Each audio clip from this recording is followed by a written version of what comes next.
موعد مباراة المنتخب اليمني الأولمبي ومنتخب الإمارات والقنوات الناقلة. وقبل ما نبدأ بالفيديو نتمنى دعم الفيديو بلايك والاشتراك في القناة ليصلكم كل جديد منا وحصريا منا. يواجه المنتخب اليمني الأولمبي نظير منتخب الإمارات ضمن بطولة كأس الخليج العربي للمنتخبات الأولمبية تحت 23 سنة المقامة في قطر، وذلك في الجولة الثانية من منافسات المجموعة الثانية.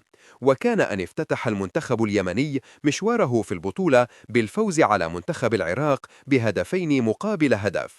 ويتصدر المنتخب الإماراتي المجموعة برصيد 3 نقاط، ومنتخب اليمن في المركز الثاني برصيد 3 نقاط، والعراق في المركز الثالث بدون نقاط، وعمان في المركز الأخير بدون نقاط.